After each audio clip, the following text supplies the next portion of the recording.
我想先講一個在商業上說不通的事情。一個馬來西亞人打開中國的購物 App， 看中一樣東西，3塊9令吉，他只買那一件，就那一件。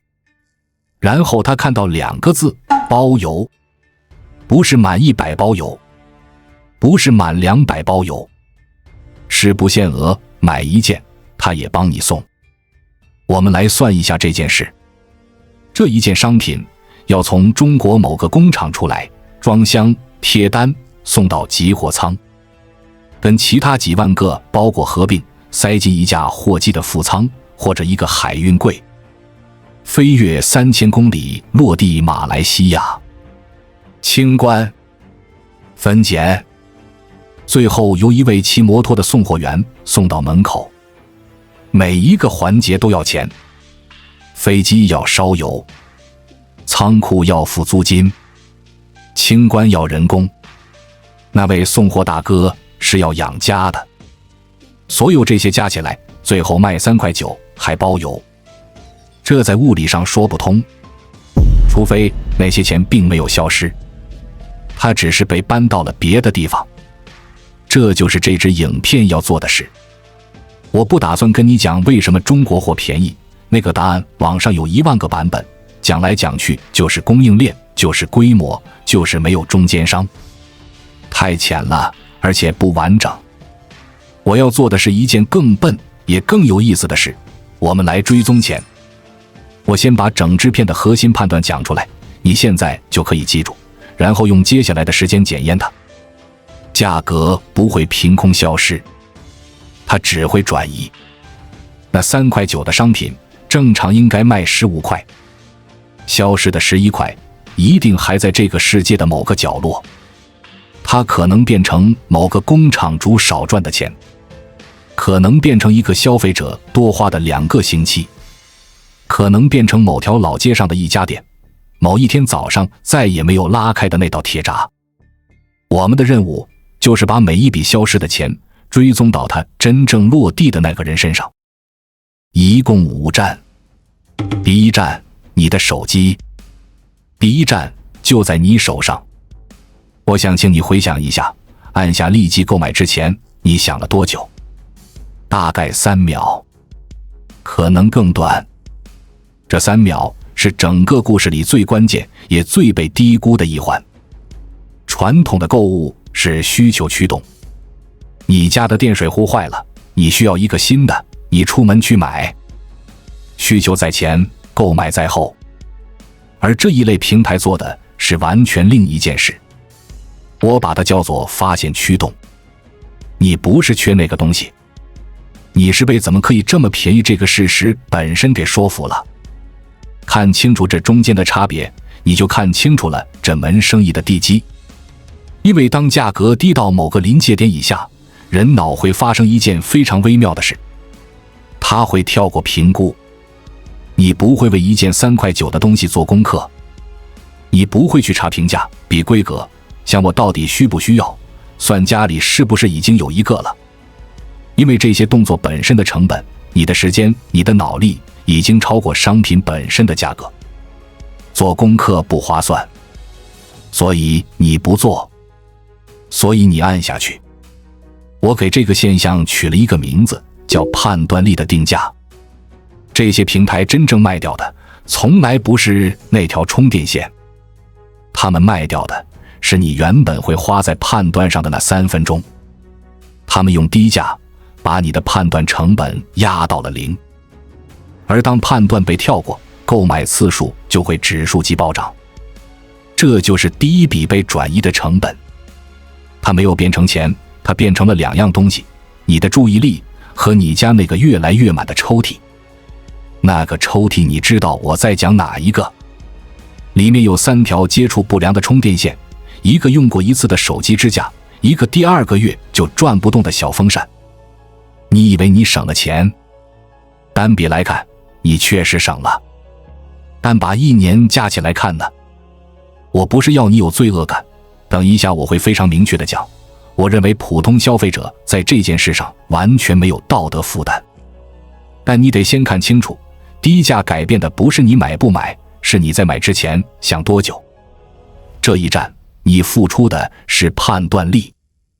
第二戰，中國工廠。第二戰，我們跟着這筆錢回到中國的工廠。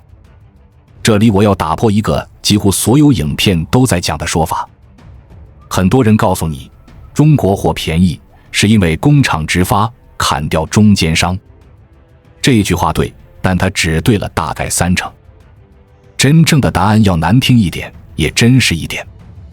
中國有大量工厂，產能已經嚴重過剩。我給你一個具體的畫面：廣東有一家做保溫杯的工廠，它一天的產能是1萬個。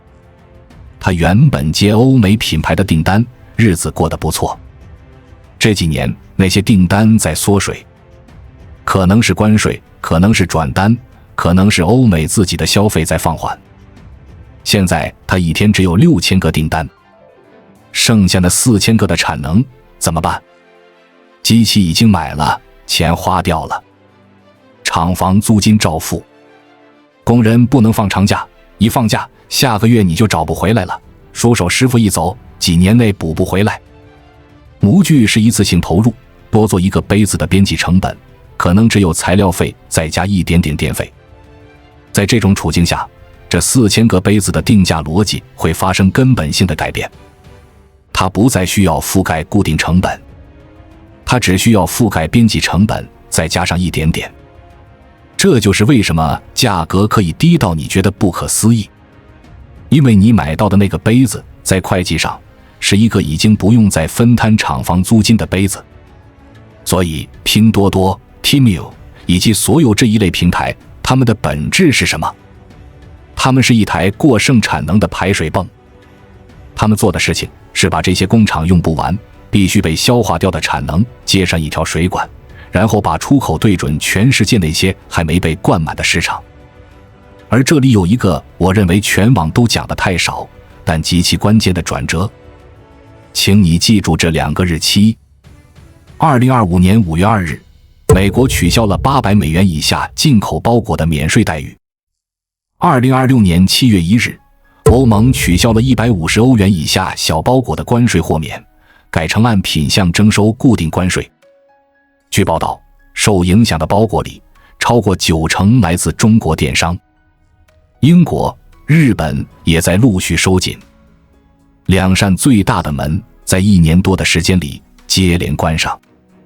那麼請你想一想，原本要流進歐美的那些水去哪了？水不會消失，水會找門，而東南亞就是那扇還開着的門。所以馬來西亞今天承接的從來不只是便宜的中國貨，它承接的是被歐美擋回來的那一部分洪水。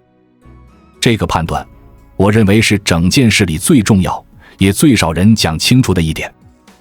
因為如果你只從中國貨便宜這個角度看，你會以為這是一個穩定的、可以長期持續的狀態。但如果你從全球水流正在被重新分配這個角度看，你就會明白，這是一次正在進行中的，而且極度被動的轉向。這一戰被轉移的成本落在中國工廠主的利潤上，他們不是慷慨，他們是被逼的。第3戰，集貨倉。第3戰，我們來到那個大部分人從來沒想過的地方——集貨倉。先講清楚一件事，包郵不代表沒有運費，它代表的是運費被重新計算了。我用一個你一定能懂的比喻，你一個人包一輛車跑長途要300塊，但如果一輛巴士上坐了40個人，一個人只要30塊。同一段路，同一輛車，同樣的油錢，價格差了10倍。差在哪？差在你不是一個人在走這段路。跨境電商的物流就是這個邏輯做到極致的版本。你下的那一單，絕對不會有人專門為你派一架飛機。你的包裹會先被送到中國境內的集貨倉，可能在深圳，可能在義烏，可能在佛山。在那裡，它它會跟另外幾萬個、幾十萬個飛往馬來西亞的包裹混在一起。掃描、分區、打拓、裝箱，然後整批地塞進貨機副艙或者海運櫃。就在這個瞬間，你的運費不再是一件商品的運費了，它變成了一整架飛機的運費除以10萬。這不是慈善，這是數學。而且還有更深一層，這些包裹走的很多是現成的航班和船期，那些原本就要從中國飛往吉隆坡的貨機，副艙裡本來就有空位，空位不裝東西就是純虧損，所以邊際運價可以壓到低的離譜。你的手機殼坐的是別人的順風車。好，現在講最關鍵的部分。為什麼是不限額？因為你要知道，不限額包郵在成本上是一個非常兇狠的決定。你買一件3塊9的東西，平台還是要為它承擔一段真實的國際運費。這一單，平台幾乎必定是虧的。所以門檻的高低其實是一個溫度計，它量的是平台願意為這個市場燒多少錢。我把公開報道整理出來的門檻梯度念給你聽，你會立刻明白馬來西亞站在哪個位置。香港、澳門無門檻，馬來西亞無門檻，台灣滿人民幣49元，新加坡滿人民幣99元，日本、韓國滿人民幣179元。看到了嗎？在整個亞洲的序列裡，馬來西亞拿到的是最激進的那一檔，跟香港、澳門同級。我認為原因有3個疊在一起。第一，馬來西亞有大量本來就熟悉中國平台、看得懂簡體中文的消費者，教育成本幾乎是0。第二，馬幣對人民幣的匯率讓價差的體感特別強烈，同樣一件東西換算過來的落差比在台灣、新加坡看起來更誇張。第三，這一點最重要，市場已經被別人教育完了。淘寶在2024年底就在新馬做了滿199包郵，還上了英文版。京東也做過海外包郵。前面的人花錢把消費者的習慣養出來了，後來折紙需要把门檻砍到0，就能把人接過來。順帶說明，拼多多其實在2024年前後試過東南亞包郵，之後收縮，2025年下半年才重啟。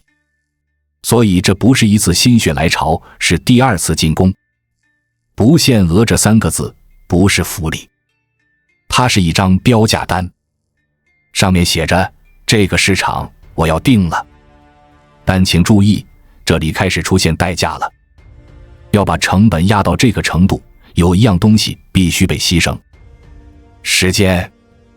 集貨是需要等的，要湊滿一個櫃，湊滿一個航班就要等。所以你的包裹會在倉庫裡躺幾天，等它的同伴到齊。所以一件也能包郵的真正代價，不是錢，是你的耐心。平台做的事情是把一個原本用金錢支付的成本，轉換成了一個用時間支付的成本。而時間這個東西，對不同的人價格完全不一樣。對一個收入很高、時間被切成碎片的人來說，等2個星期難以忍受。对一個每一塊錢都要算清楚的人來說，等2個星期省下60塊非常划算。所以低價電商真正的客群從來不是貪便宜的人，是時間還沒那麼值錢的人。這句話請你記住，它一點貶義都沒有，它是馬來西亞很大一部分人的真實處境。這一站被轉移的成本落在你的等待上。第4站，海關納到閘。第4站，包裹落地了，它要過一道閘。從2024年1月1日開始，馬來西亞對海外網購进口售價在500令吉以下的商品徵收10%的低價值商品銷售稅，簡稱 LVG。不管走空運、海運還是陸運，進境就徵。煙草、電子煙和酒類除外，因為那些本來就有更重的稅。500令吉大約是新台幣3700左右，匯率會浮動，抓個概念就好。這項政策的官方目的說得很清楚，給本地賣家和外國賣家一個公平的賽場。那麼有用嗎？我看到一組數字，我認為是這整支影片裡最值得你停下來想30秒的東西。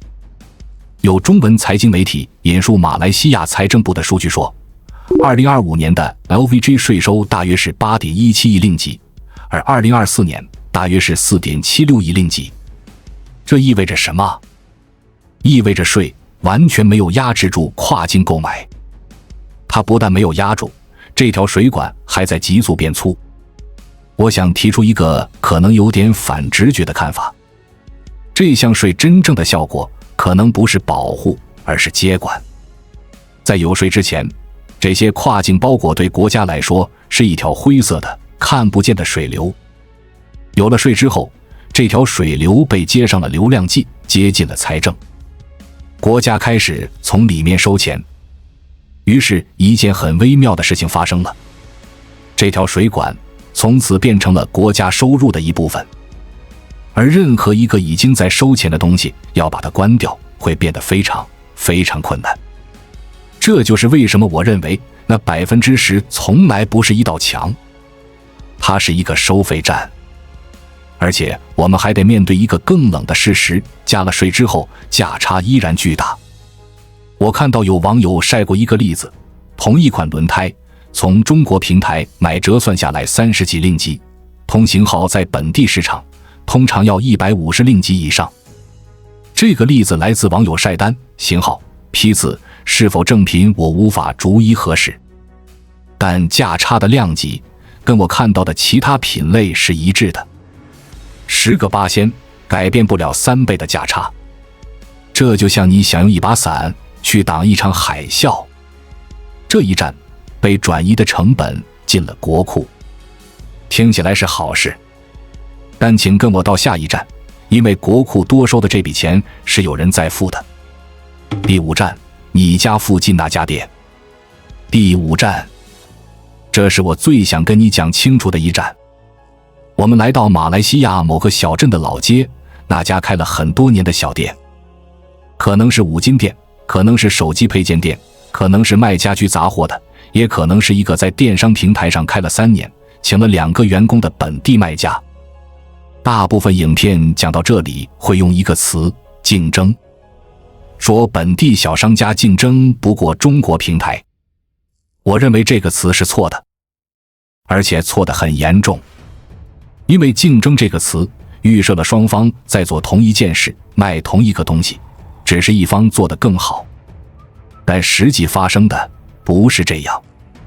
我想請你先回答一個問題：過去20年，一家馬來西亞的小型零售商，他真正在賣的到底是什麼？不是商品，他賣的是信息差和觸達能力。他的價值在於，他知道去哪裡拿貨，而你不知道。他有辦法把義烏的東西弄到你這個小鎮來，而你沒有。他替你承擔了翻山越海的那個功能。這個能力在過去是一項資產，是這位老闆花了10年，跑了幾十趟，吃過幾次虧才建立起來的關係網和經驗。然後跨境電商來了，他做的事情不是用更低的價格跟他競爭，他做的事情是，他把去哪裡拿貨這件事直接印在了每一個馬來西亞人的手機屏幕上。那一刻，這位老闆花10年積累的那項資產價值歸零。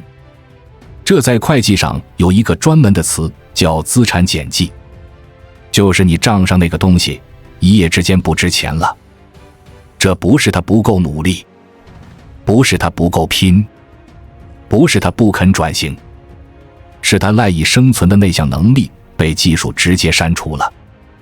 我認為這是整件事裡最殘酷也最應該被講出來的真相。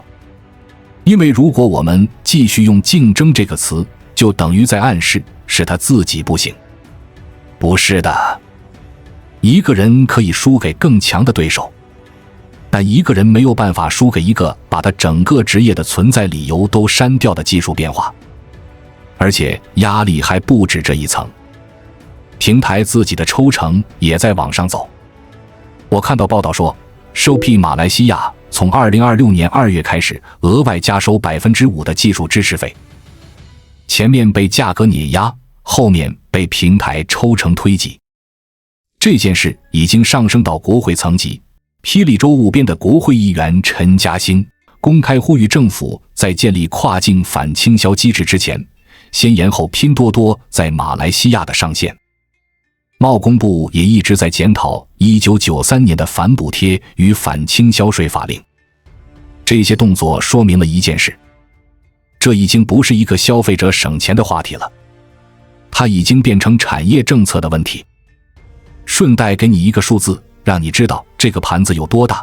本地中小企業大約貢獻了全國 38% 的 GDP 和 48% 的就業，將近一半的人站在這一邊。講到這裡，一定會有人得出一個結論，所以我們應該支持本地，不要買那麼多便宜貨。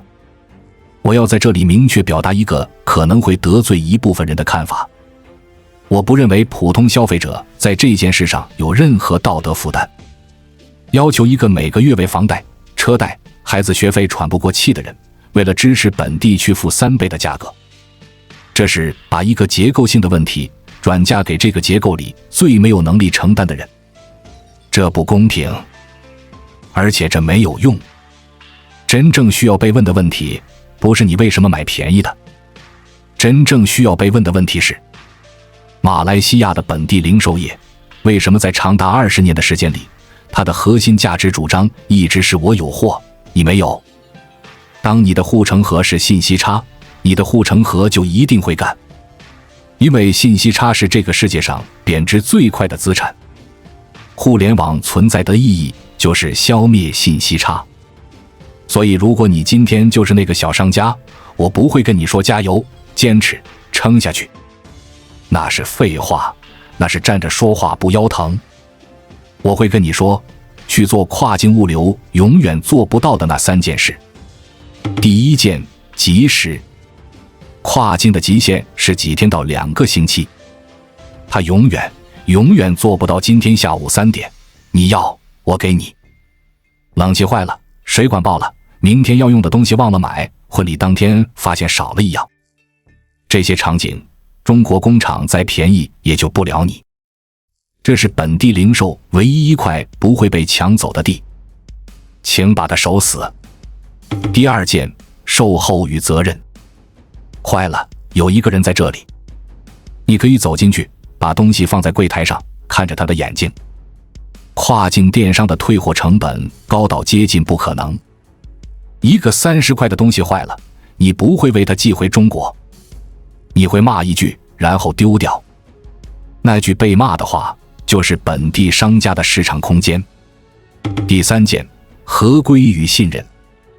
清真認證、CRM 認證、保固、發票、正品保證，這些東西在極低價的世界裡是不存在的。而且這裡必須講一句，拼多多這個平台在國際上曾經因為假貨和盜版問題被點名列入過惡名市場名單。對某些品類，要用在孩子身上的，要插電的，要吃進去的，這些認證不是官僚主義，它是保命的東西。這3件事加起來其實是一句話：當商品本身不再稀缺，稀缺的東西就变成了人。不是你賣什麼，是你在這裡，你懂本地人，你負責，出事的時候你在。最後，我想講一個更長遠也更讓我在意的東西。我不太擔心馬來西亞人買了太多便宜貨，這個我不擔心。我擔心的是另一件事。當一個社會的消費判斷裡只剩下價格這一個坐標，那麼本地生產這件事的意義會被慢慢遺忘。不是被打倒，是被遺忘。工廠不會在某一天轟然倒塌，它是這樣死的。